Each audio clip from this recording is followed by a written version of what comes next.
Welcome back to OneStop History, your one-stop shop for everything history on YouTube.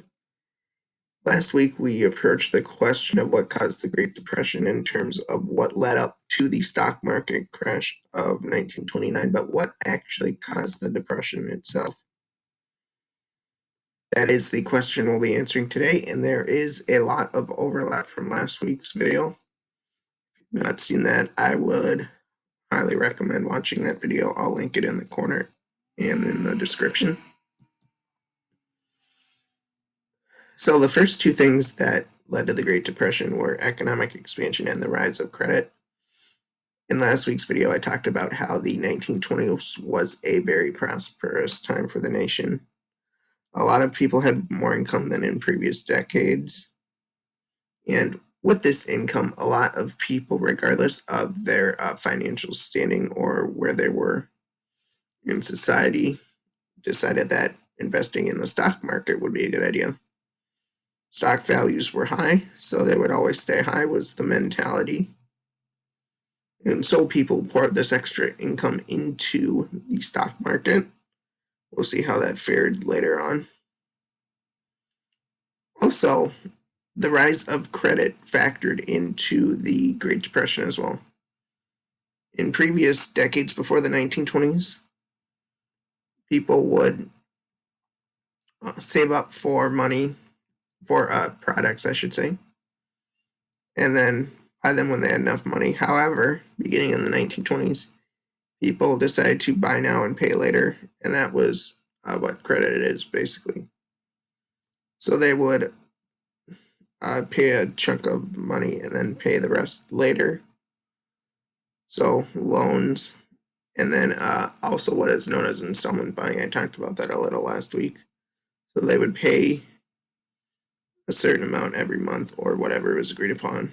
So rather than saving up for products that they needed, people wanted to buy the product now and pay later, which is what credit is, rather than saving for a product.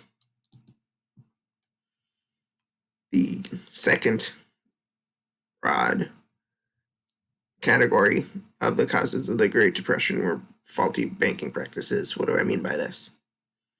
Now, I mentioned the stock market on the last slide, and specifically a practice known as buying on margin contributed to the Great Depression, and this is a process, as I mentioned last week, where people could buy stocks with borrowed money, and it worked like this. So you pay a broker $1,000, you buy $10,000 in stocks, and then the banker borrows the other $9,000 from other people. And this is an example of a faulty lending practice that banks were doing, because banks were basically lending money left and right to anyone. And of course, now banks require certain things for loans to be taken out from them. And as a result of these faulty banking practices, banks failed. How did they fail? People could no longer pay back their loans to the banks. So people pulled their money from the banks. No interest from these loans came in, so the banks could not lend money, and then the banks failed as a result.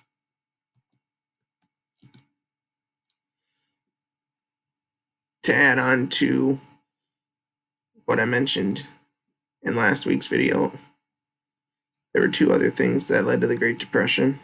First of all, the gold standard, which is a type of system where a country's currency is based on the value of gold, and it was an attempt to basically have a fixed currency for a bunch of countries in the world.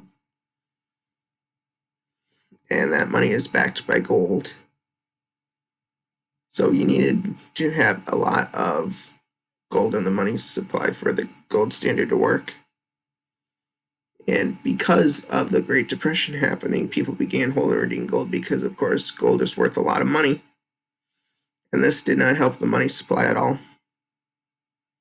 And in order to try to increase the money supply, Franklin Delano Roosevelt, FDR as he's called, ordered people to turn in their gold and convert it to paper money so there could be more money in the system.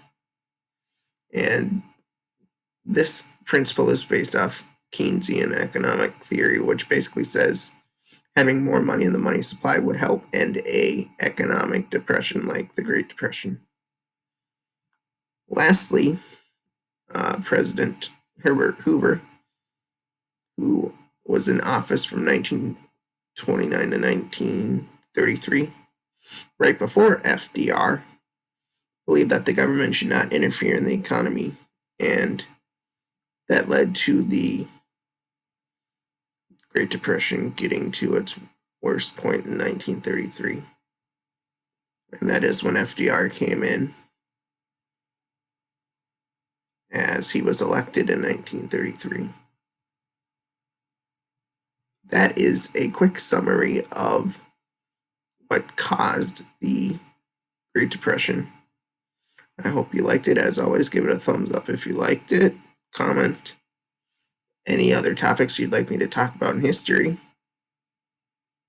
And I will see you here back at OneStop History next week.